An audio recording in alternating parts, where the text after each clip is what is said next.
I got the beanie on today because it is really, really cold, especially right now and especially at this time of the year. But it's not as cold as the 7 game losing streak the Chicago Bears are currently on.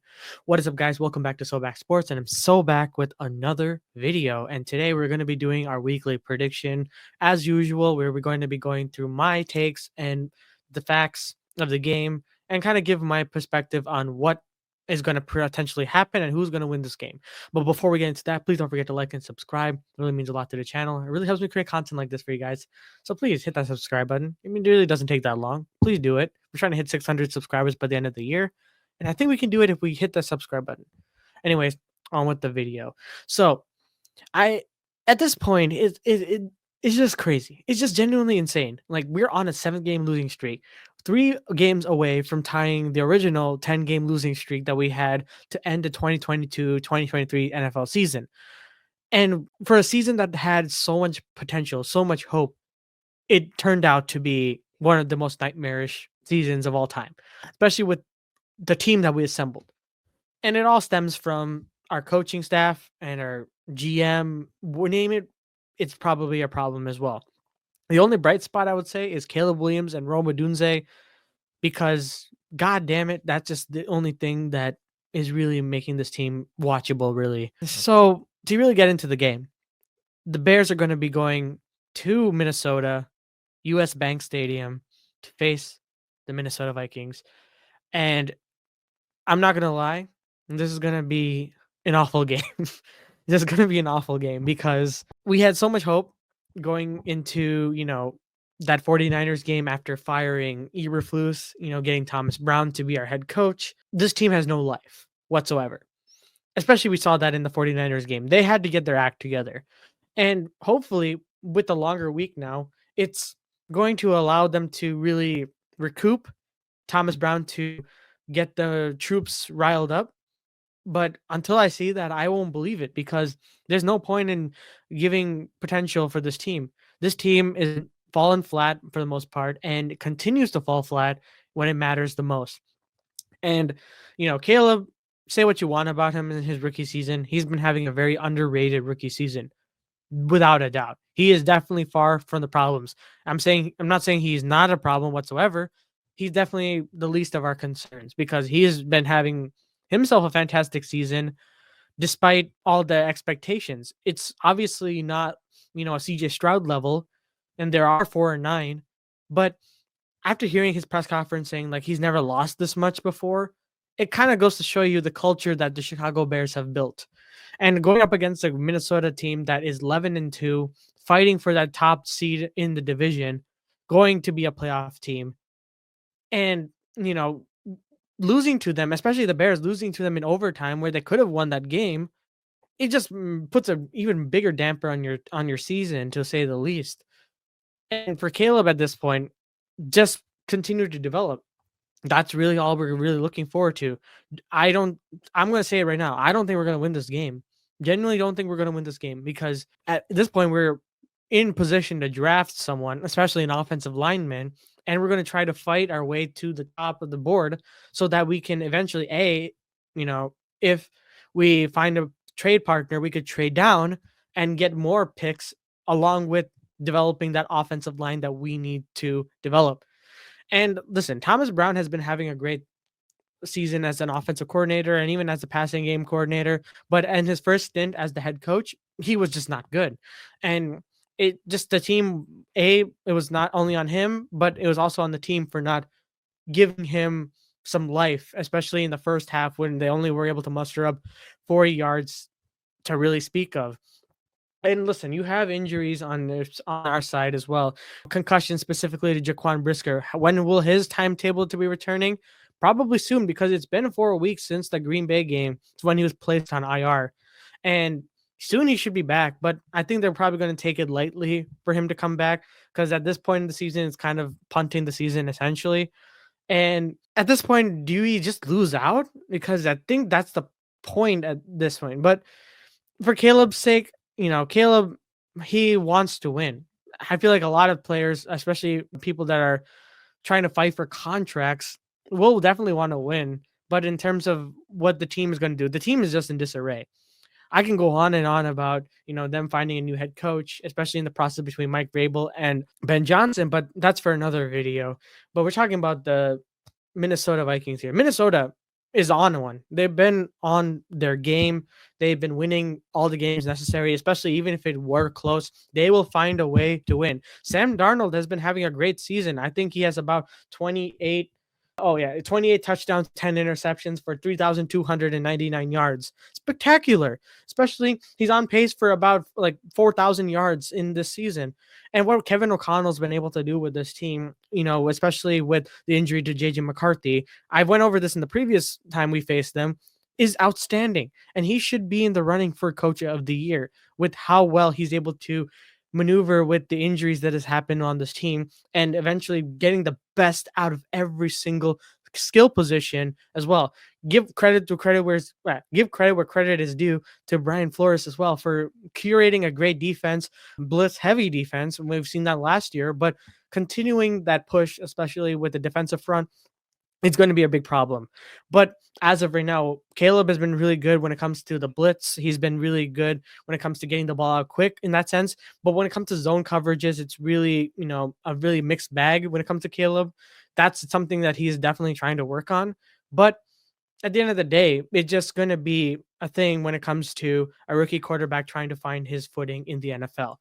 And let's talk about the injuries real quick because there are quite a bit, but I think that's nothing to really necessarily worry about. As of right now, statuses that are questionable: Elijah Hicks, Jerron Dexter, Josh Blackwell, Roshan Johnson still in concussion protocol, and DeAndre Swift has been questionable as well. I think for the most part, Jerron Dexter and DeAndre Swift should play. I don't think that they're going to be out whatsoever. And the thing what kind of concerned me is that the Bears did their walkthrough through today, and our game's on Monday. And especially after a loss like that to the 49ers, you would think that they would be more on top of the stuff. But you know what? Rest is important at the end of the day. But personally, I think if they're really serious about the season, if Thomas Brown is really serious, and especially the rest of the team, and they want to show out for their fans, you got to really put some effort. And that's the issue with this team. This team is not all in sync. They're not locked in whatsoever, especially with the amount of losses. It's definitely will get to you, but you have to put those behind you and focus on, you know, moving forward ahead, especially to end the season strong, because that's something, especially for your rookie quarterback, you really want to do, especially for his confidence going into the next season and going into the offseason specifically. I'll be going more into the offseason shenanigans because that's also going to be another thing. So be looking forward to that video. But especially in this video, like Justin Jefferson is going to be a key factor, especially when our defense, because our defense has been pretty awful. Like, especially against the 49ers, the soft coverages, like we have not learned whatsoever. Eric Washington had a poor performance against the 49ers last week, and he's looking to bounce back this week as well, against a good Vikings offense led by Sam Darnold and Justin Jefferson. Justin Jefferson was pretty much locked down last time we faced them, but I think that they're going to try to scheme him to be more open and more involved. And Jordan Addison is definitely going to be another key factor for our defense to really look at.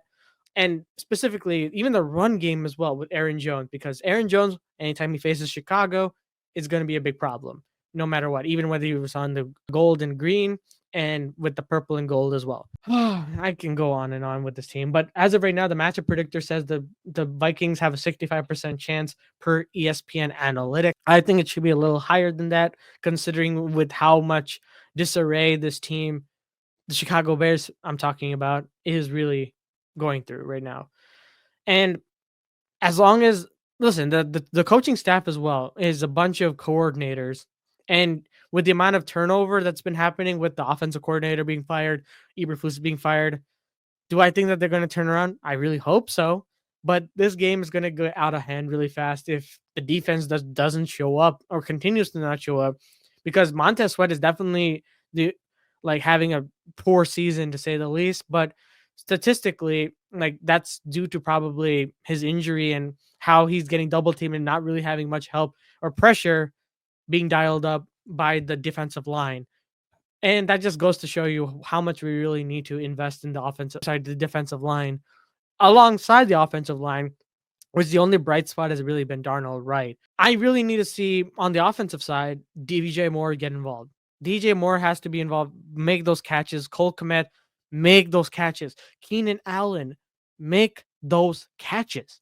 Those are gimmies, especially in the 49ers game. If we had gotten those catches and if you had not fumbled those catches and you were locked in, we would have not had no first downs till probably the third quarter. Like, you really need to help your quarterback out, especially your rookie quarterback out. Your rookie quarterback is doing a lot for you.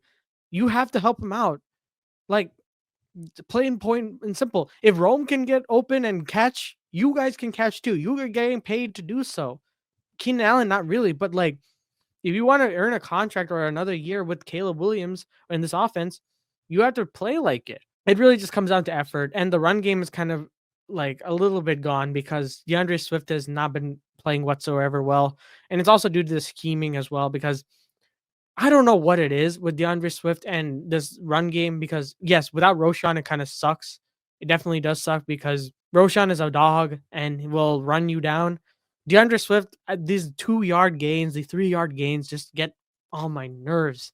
And if you're not going to properly have a good solid run game, like then what's the point? And then Caleb will have to throw for 50 times. And it's just not sustainable, especially with him being sacked 56 times to lead the NFL and is on pace to beat the NFL record of 77 sacks in a season. That can be happening. Our offensive line cannot allow that. And also, it's on Caleb's part as well to not take unnecessary sacks, even though he's been doing a really decent job in doing so. He just can't avoid it sometimes because of how badly the offensive line breaks down, especially with Braxton Jones having on and off games as well. There's so much wrong with this team, and it just comes to a point where every week I talk about this team, and it just no matter what I say we should do, they just won't. Or they will do and they'll fumble it at the end. It's just infuriating, especially coming down to the stretch. Do I think we're going to win out? No, definitely not. Do I think we could potentially steal a game? I hope so. At this rate, we've gotten close, but we've never done it. We haven't won since October. It's just infuriating at this point. And Justin Jefferson with 75 receptions is having 1,170 yard year with 7 touchdowns. Yet our DJ Moore has 712 yards with 5 touchdowns. We need better stats. Rome has to be more involved. Please, for the love of God, make this game somewhat good. We're going to be on Monday Night Football. Thank God it's not just us. It's the Raiders and Falcons as well. It's not just us on Monday Night Football because oh my God, that's horrible. But because why would you want to see the Bears in the first place? I'm going to give a prediction. I'm going to say the Vikings win because our defense is pretty trash. Like, at least, I mean, or not trash. It's good, but it's just not where it needs to be. I'm going to say 42-18. I think that's a pretty solid score. Well, that's going to do with my prediction and my rant. Thank you guys again so much for watching. Please be sure to check out the podcast episodes every Tuesdays and Thursdays. They're also available for you to view after the fact as well. So please check it out. I have, weekly predictions as well. And as always, remember to like and subscribe. Trying to hit 600 subscribers by the end of the year going into 2025. Thank you guys again so much for watching. Stay tuned for more videos. And as always, guys, see you guys in the next